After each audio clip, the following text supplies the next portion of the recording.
नमस्कार दोस्तों, शीर्ष प्रसिद्ध पिक्चर चैनल में आप लोगों का स्वागत है। दोस्तों, फीचर फिल्म बनाने की प्रक्रिया में नरेशन एक बहुत ही महत्वपूर्ण अंग है।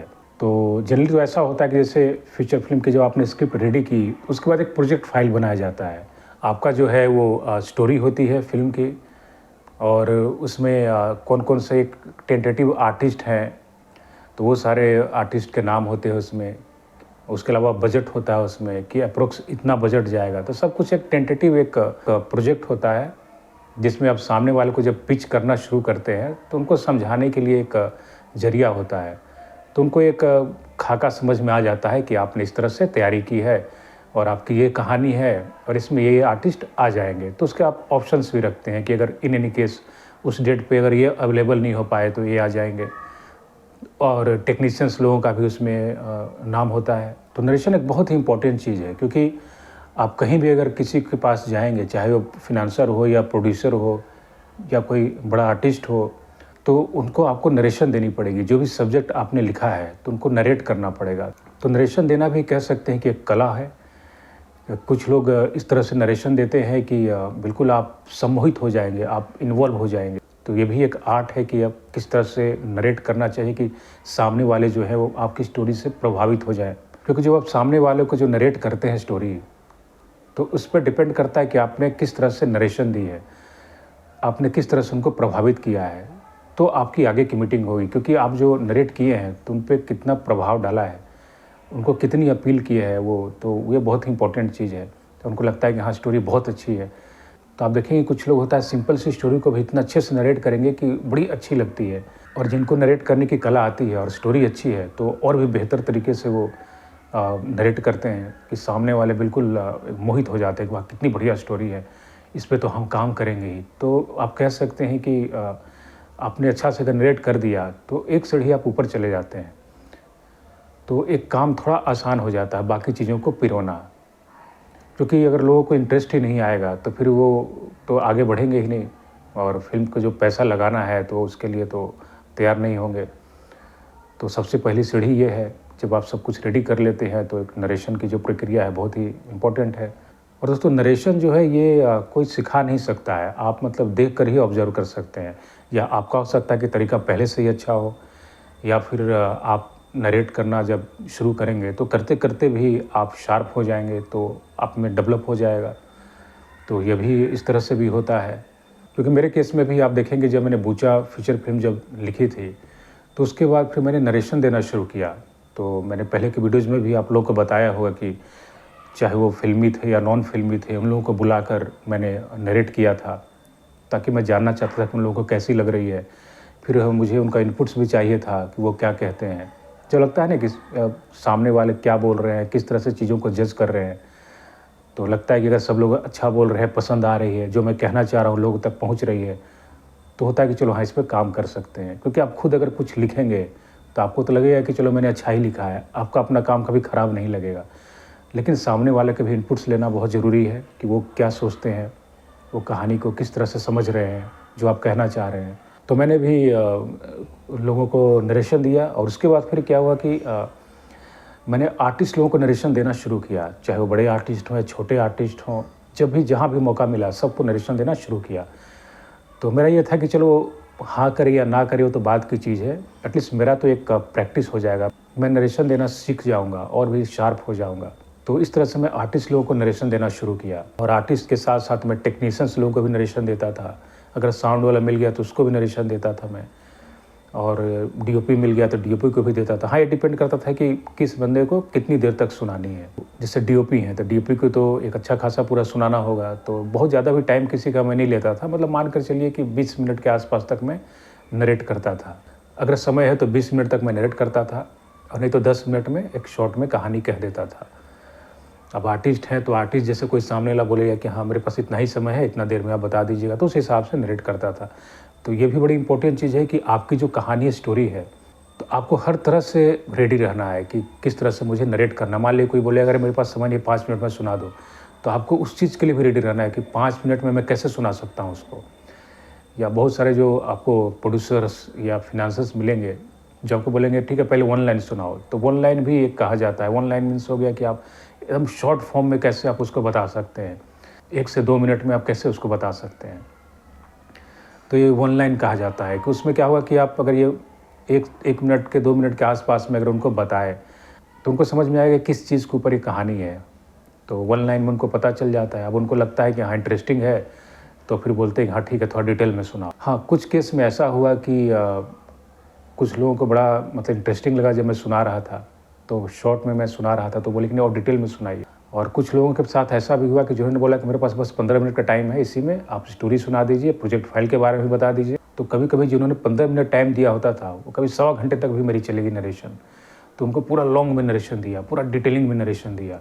तो ऐसा भी हो जाता है। तो डिपेंड करता है सामने वाले के ऊपर कि उनको इंटरेस्ट आ रहा है, नहीं आ रहा है। और आप जब नरेशन देना शुरू करेंगे ना, तो उनके चेहरा को देखकर आप समझ सकते हैं कि वो इंटरेस्ट ले रहे हैं या नहीं ले रहे हैं। जैसे एक बार मैं गया था कम से कम 2-3 बड़े प्रोड्यूसर के पास मैं गया था। तो आपको पता ही है कि आप तो नए हैं, तो वहाँ पे आप उनको तो ये नहीं बोल सकते कि आपको मैं नरेट कर रहा हूँ तो आप मोबाइल रख दीजिए, ध्यान से सुनिए। तो जब मैंने देना शुरू किया तो इधर-उधर थोड़ा वो देख भी रहे थे, कभी मोबाइल उठा ले रहे थे। लेकिन आप मानिए कि 2 मिनट के आस-पास जब मैंने उनको शुरू किया नरेट करना, तो उसके बाद अचानक से मोबाइल स्विच ऑफ करके बैठ गए।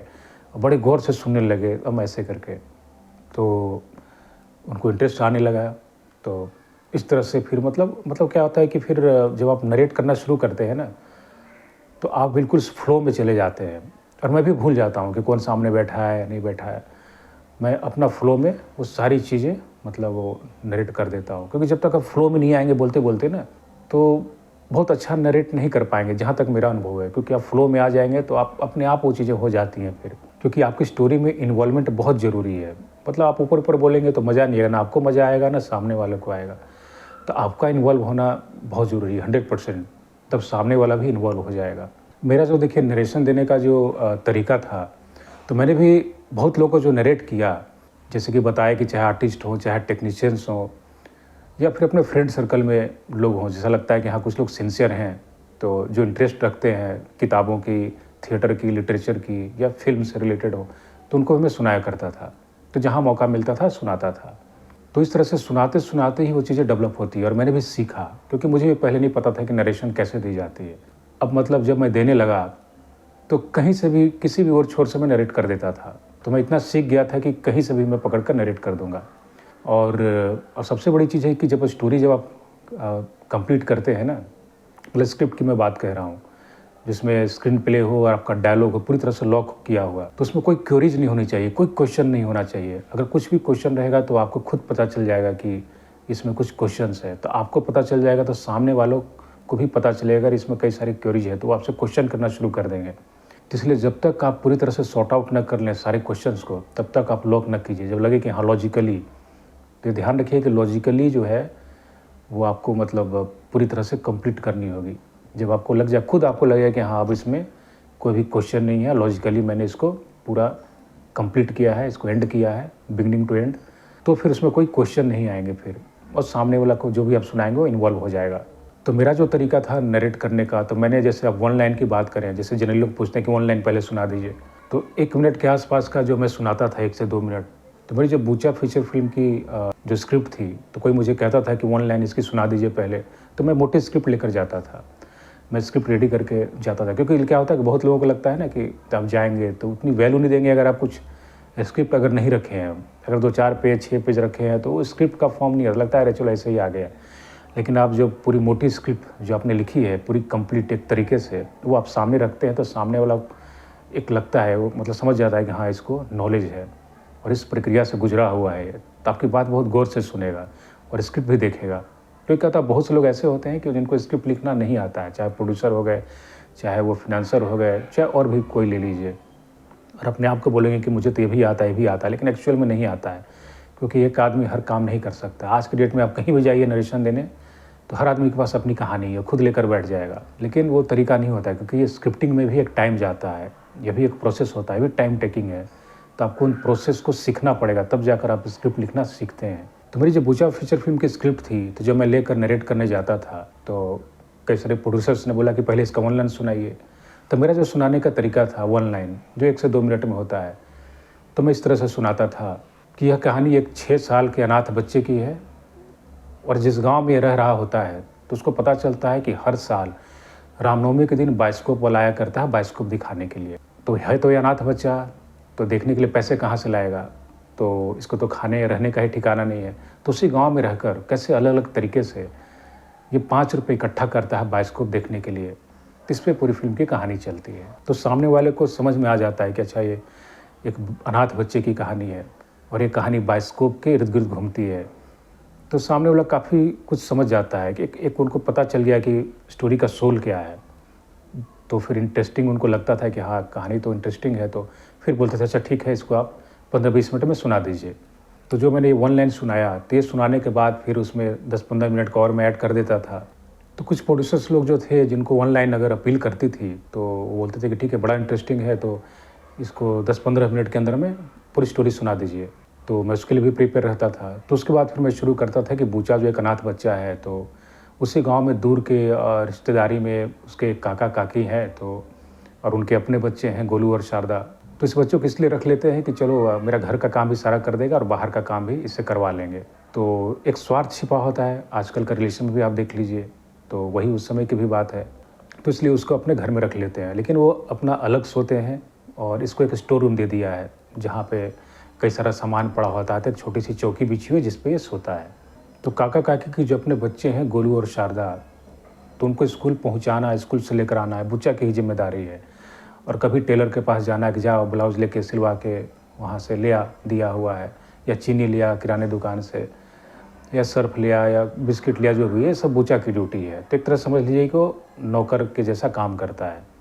और उसके जो कज़न ब्रदर जो हो गए वो भी उसको ऐसा ही ट्रीट करता है। तो ये माँ को हमेशा मिस करता रहता है, रात में खासकर जब सोता है तो काकी जब डांट देती है कभी। तो एक तरफ काका काकी उनकी फैमिली की जो कहानी है वो चल रही है, और एक तरफ बूचा की कहानी चलती है। जब पता चल जाता है उसको कि रामनवमी के दिन बायोस्कोप बुलाएगा बायोस्कोप दिखाने के लिए, तो उसे पैसे इकट्ठे करने हैं और रामनवमी में ज़्यादा दिन नहीं बचा है, तो काफ़ी परेशान रहता है कि मैं पैसे कहाँ से लाऊंगा। तो उसके 6-7 तरीके होते हैं, अलग अलग तरीके होते हैं जहाँ से कुछ कुछ उसको पैसे मिल जाते हैं। तो पूरी फिल्म में आपने देखी होगी, या फिर अगर नहीं देखा है तो ज़रूर देखिएगा, तो आपको समझ में आएगा कि किस तरह का तरीका अपनाता है एक गांव में ही रहकर एक छोटा बच्चा पैसे जमा करने के लिए। तो उसका एक जो तरीका होता है कि जब गांव में आप देखेंगे कि जो खेतों में गेहूँ चावल, मतलब गेहूँ धान जो फसल होती है, और जब तैयार हो जाती है तो उसका बंडल बंडल बना के ट्रैक्टर से जो लोग भेजते हैं, तो खेतों में देखेंगे कि बहुत सारे धान हो या गेहूँ हो, सब टूट के गिर जाते हैं। तो वो सब वो लोग कलेक्ट नहीं करते, उनके लिए वो सब वेस्टेज ही होता है। जो बंडल ले गया बस वही ले गया। तो बूचा जो है अपना गांव में कहीं से दुकान से आ रहा था, तो उसको नज़र पड़ती है कि वहाँ पे कुछ धान गिरा हुआ है। तो जल्दी से दौड़ कर जाता है, जो उसका स्टोर रूम एक दे रखा था छोटा सा टूटा फूटा, तो उसी में एक छोटा सा कपड़े का झोला रहता है, तो उसको ले आता है और उसमें धान जो है जमा करता है। तो उसको 3 से 4 दिन लगता है जमा करने में, इसलिए कि अगर ज़्यादा समय लगेगा तो काका काकी फिर उसको डांटेंगे कि इतना देर से कहाँ था। तो थोड़ा सा उठा कर ले आता है, फिर उसको एक चौकी के नीचे में छुपा देता है।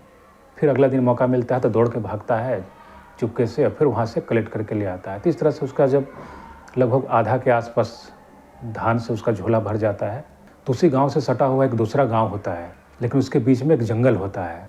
तो आप देखें कि गाँव में कई तरह की अफवाहें होती है।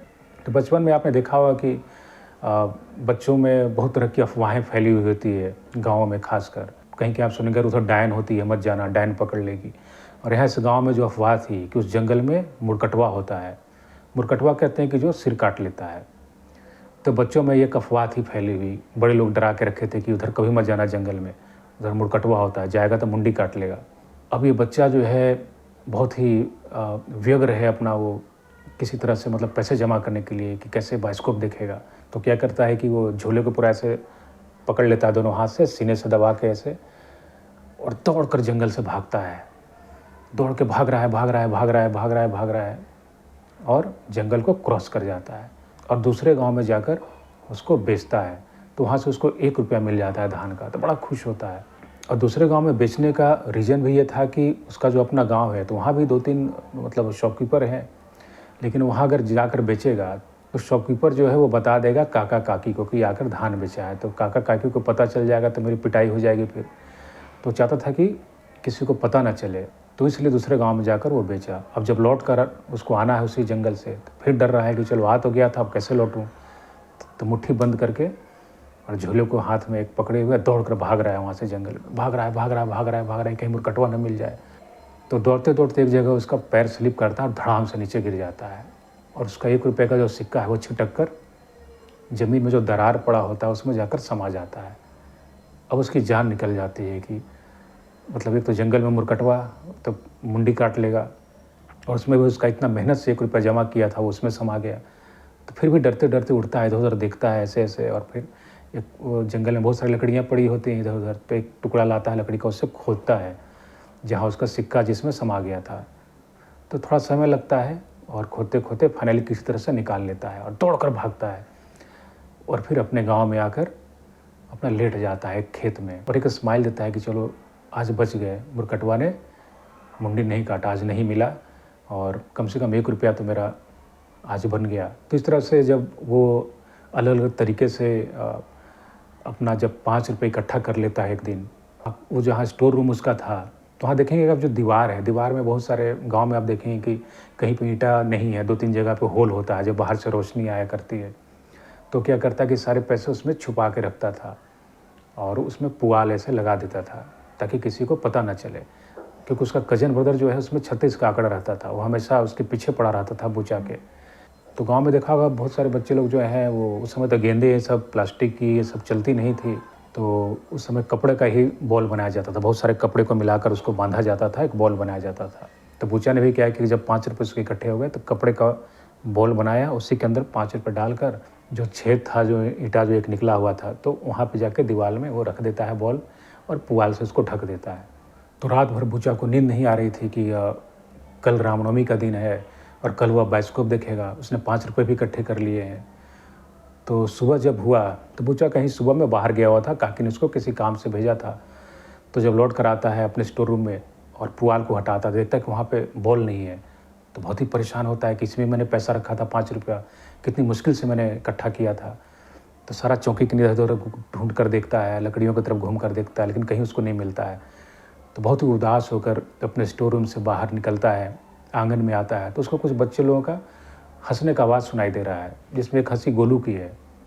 तो देखता है कि घर से बाहर निकलता है तो पीछे साइड में गोलू अपने एक दोस्त के साथ उसी बॉल से कैच खेल रहा है। अब इसकी हालत ख़राब हो जाती है, करीब मेरा तो उसमें पैसा है, इसका मतलब गोलू को पता चल गया है। लेकिन एक्चुअल में उसको पता नहीं चला था गोलू को कि इसके अंदर पैसा है, बस बॉल मिल गया था तो उससे खेल रहा था वो। तो गोलू को पता नहीं था कि उस बॉल में पैसा है। तो इन लोग दोनों कैच खेल रहे हैं और बुचा उसको दोनों को देख रहा है। तभी गोलू का एक तीसरा दोस्त आता है, बोलता है अरे चलो बाइस्कोप आया है, बाइस्कोप आ गया है। तो उसका बॉल फेंक देता है जहाँ पे बहुत सारा घास होता है और दोनों उस तरफ भाग जाते हैं दौड़ के। अब बुचा जो है बॉल को खोजता है तो उसकी बॉल मिल नहीं रही है, तो थोड़ी देर उसको ढूंढने में लगती है। तो फाइनली उसका बॉल जो है उसको मिल जाता है और जो कपड़ा जो बनाया था बॉल का, कपड़ा को खोल कर फेंक देता है और 5 रुपये वो निकाल कर मुट्ठी में लेकर दौड़ कर भागता है जिधर बाइस्कोप आया होता है। तो गांव से मान कर चलिए कि करीब 5 से 7 मिनट की दूरी पे एक स्कूल का फील्ड है, ग्राउंड है, जहाँ पे हर साल बाइस्कोप आया करता है, बाइस्कोप दिखाता है वहाँ पे। तो वहीं पे गांव के सभी लोग जमा होते हैं, बच्चे लोग, और बच्चों के साथ साथ उनके गार्जियन लोग भी आ जाते हैं कोई। तो हम दिखाते हैं कि बुचा जो है दौड़ कर भाग रहा है कि कहीं देर ना हो जाए। तो जब वह ग्राउंड के पास पहुँचने वाला होता है, थोड़े से पहले रास्ते में उसको एक बूढ़ी दादी कह लीजिए और एक छोटी बच्ची मिलती है जो उससे पैसे मांगते हैं कि हमने कुछ खाया नहीं, पैसे दे दो, भूखे हैं। तो बुचा बोलता है नहीं मैं पैसे नहीं दूंगा, बहुत मुश्किल से मैं जमा किया हूँ, मुझे बाइस्कोप देखना है, मैं बाइस्कोप देखने जा रहा हूँ, नहीं दूंगा मैं पैसे। और दौड़ते हुए वहाँ से तेज़ी से आगे भाग जाता है। तो दौड़ते दौड़ते वो सोच भी रहा है कि बूढ़ी दादी भूखी है और एक छोटी बच्ची वो भी भूखी है। तो दौड़ते दौड़ते वह रुक जाता है और पीछे मुड़ कर देखता है उन दोनों को और फिर घूम कर फिर दौड़ कर जाता है और उस छोटी बच्ची के हाथ में अपने सारे पैसे दे देता है। वो बच्ची स्माइल करती है। अब बुचा को पता है कि अब मैं बाइस्कोप नहीं देख पाऊँगा। तो बहुत मुश्किल से इसने 5 रुपये इकट्ठे किए थे, लेकिन एक सैक्रिफाइस करता है दूसरे की खुशी के लिए। अब कट्टू हम दिखाते हैं ग्राउंड के पास कि ग्राउंड के पास बाइस्कोप वाला है, कई सारे बच्चे हैं, उसके कुछ गार्जियंस लोग वहाँ पे हैं। तो बाइस्कोप वाला बोल रहा है अरे चलो सब लाइन में लगो, सबको देखने के लिए मिलेगा, सब लाइन में आओ। और सबको एक एक करके दिखा रहा है। अब क्या है कि बाइस्कोप वाला एक एक साल के बाद आता था। गांव के कुछ लोग होते थे जो उनसे बड़ा ही घुल मिल के बातचीत करते थे। तभी बूचा क्या करता है कि जो बच्चा देख रहा है वहाँ पर ऐसे देखने का कोशिश करता है। तो एक बच्चा को अनकम्फर्टेबल लगता है तो बोलता है हट। तो बाइस्कोप वाला जो है उसकी नज़र बूचा पे पड़ती है तो वो बोलता है क्या करता है, फ्री में देखता है, चल जा पैसा लेकर आ तब देखने को मिलेगा, चल भाग यहाँ से। तो बूचा वहाँ से हट जाता है और वो जो बाइस्कोप वाला है वो एक आदमी से बात कर रहा है। तो थोड़ी देर में देखते हैं कि एक दूसरा बच्चा आकर देख रहा है। तो बूचा जो है वो चुपके से बाइस्कोप पर नीचे घुस जाता है और एक बच्चा जो देख रहा है तो उसके आगे में ऐसे घुस कर ऐसे देखने लगता है। तो बाइस्कोप वाला बात करते करते देख लेता है उसको। तो एक बार मना कर चुका था तो वह गुस्सा हो जाता है तो जोश उसका कान घुमा देता है और रोने लगता है बूचा। उसको बोलता है कि फ्री में देखता है, चल भाग यहाँ से। और बूचा वहाँ से हट जाता है। फिर हम दिखाते हैं कि एक टाइम बीतता है और सब लोग लगभग जा चुके हैं। बाइस्कोप वाला जो है अपना बाइस्कोप को कपड़े से बांध रहा है। तभी उसकी नज़र उस बच्चे पे पड़ती है जो बूचा होता है। तो वो समझ जाता है कि अच्छा लगता है कि वही बच्चा है जिसको मैंने डांटा था, कान घुमाया था। तो उसको बोलता है कि बाइस्कोप देखेगा, चला जाए इधर। तो बूचा आता है और उसको आगरे का ताजमहल दिखा देता है। पता नहीं देखा या नहीं देखा, जल्दी में कि चल देख लिया ना आगरा का ताजमहल है, चल जाओ। तो बूचा वहाँ से हटता है जाने के लिए। अब एक उसको बाइस्कोप का ढक्कन बंद करता है, उसको कपड़े से पूरा बांध लेता है और साइकिल की पिछली सीट पर उसको रख के बाइस्कोप को बांध देता है रस्सी से। अब वो सीट पर बैठता है। अब एक दो पैंडल वो मारा ही होता है कि उसको लगता है कि अभी भी वो पीछे खड़ा है। तो पीछे घूम कर देखता है कि खड़ा है वो। तो बोलता है कि जा, शाम हो गई, घर जा, खड़ा क्यों है। तो देखता है कभी भी वो खड़ा है। तो सोचता बड़ा अजीब बच्चा है। तो पूछता है कि किनके लड़के हो तुम, पिताजी का क्या नाम है। तो जनरली क्या होता है कि गांव में लगभग मतलब सब एक दूसरे को लोग जानते ही हैं। तो उनको लगा कि पिताजी का नाम बताएगा तो उसको पता चल जाएगा। तो बच्चा बोलता है कि पिताजी नहीं है, मर गए। तो बोलता माँ तो होंगी ना, माँ का क्या नाम है। तो बूचा बोलता है कि माँ नहीं है, वह भी मर गई। तो बाइस्कोप वाला को बड़ा ही गिल्ट फील होता है कि अनजाने में मुझसे मतलब एक अपराध हो गया, गलती हो गई। छोटा बच्चा, अनाथ बच्चा, मतलब ऐसा नहीं होना चाहिए था। लेकिन क्या करे, वो भी एक बुरा आदमी नहीं है, एक उसका पेशा है। भाई पैसे लेकर दिखाएगा तभी तो उसकी कमाई होगी। लेकिन क्या इंसान ही है, अच्छाई बुराई सब चीज़ होती है और आदमी को तो पता नहीं होता कि सामने वाले की स्थिति क्या है। तो इस तरह से हो जाती है चीज़ें। तो साइकिल से उतरता है और उसको पूछता है कि बाइस्कोप देखेगा। तो बूचा कुछ नहीं बोलता है, बोलता है पूरा देखेगा। तो ऐसे हल्का स्माइल करके अपना सिर हिलाता है। तो उसके लिए वो साइकिल अपनी वहाँ खड़ी करके जहाँ पर दिखा रहा था, फिर बाइस्कोप का जो स्टैंड है उस पर बाइस्कोप लगाता है और उसको दिखाता है, एक एक आराम से दिखाता है कि ये देख आगरा का ताजमहल है, बढ़िया से देखना। उसके सर पर ऐसे से हाथ फेरता है स्माइल देकर। बूचा भी आगरा का ताजमहल देख रहा है। उसको लगता है कि दुनिया का सारा जहां मिल गया, इतनी खुशी उसको मिल रही है। बाइस्कोप वाले को भी देख लेता है, उसको भी स्माइल करते हुए देख रहा है। बाइस्कोप वाला भी स्माइल कर रहा है। फिर बोलता है ये देख दिल्ली का कुतुब मीनार है। तो बूचा बहुत ही मज़े से देख रहा है। बाइस्कोप वाला को पता है कि यहाँ पे अभी तो कोई है नहीं, सिर्फ ये बच्चा है। तो उसके लिए वो गाना शुरू कर देता है, देखो रे देखो आगरा का महल ताज देखो, दिल्ली का कुतुब मीनार देखो, हमरे बाइस्कोप का तुम कमाल देखो। और यहाँ पे हमारी फिल्म एंड हो जाती है और एंडिंग क्रेडिट्स आने शुरू हो जाते हैं। तो एक शॉर्ट में मैंने कह सकते हैं कि 20 मिनट के आसपास का एक नरेशन दिया था। तो जब नरेशन देते हैं तभी दिमाग में रखना पड़ता है कि टाइमिंग जो है वो ज़्यादा नहीं जाना चाहिए। हालांकि वो 3 मिनट 4 मिनट ऊपर नीचे हो सकता है, उतना कोई मायने नहीं रखता। तो उस हिसाब से नरेट करना पड़ता है। और आपकी कहानी जो है, जो आपने एक सूत्र पकड़ा है तो उसको एकदम उस पकड़ कर चलना है। किस तरह से आपने शुरू किया है और कहाँ पर रिजॉल्व होगा। तो इस तरह से मैं 20 मिनट के आसपास तक का मैं नरेट करता था। तो लोगों को बड़ा पसंद आता था और कई लोग इमोशनल हो जाते थे, कुछ लोग रो भी पड़ते थे। तो मेरा ये एक तरीका था नरेशन देने का। तो ये आप मतलब कोई आपको सिखा नहीं सकता, आप देते देते ही आप सीख सकते हैं। क्योंकि आप बार बार देंगे, बार बार स्टोरी नरेट करेंगे तो आप इतने अभ्यस्त हो जाएंगे कि आपको पता रहेगा कि हाँ कैसे मुझे शुरू करना है, कहाँ पे उसको एंडिंग करनी है। तो ये सब खुद ब खुद आपको मतलब मालूम होता जाएगा। तो दोस्तों यह था वीडियो की फिल्म बनाने की प्रक्रिया में नरेशन एक बहुत ही महत्वपूर्ण अंग है। तो दोस्तों अगर यह वीडियो आपको पसंद आया हुआ तो प्लीज़ इसे लाइक, सब्सक्राइब और शेयर ज़रूर करें। तो मिलते हैं अगले वीडियो में, तब तक के लिए धन्यवाद।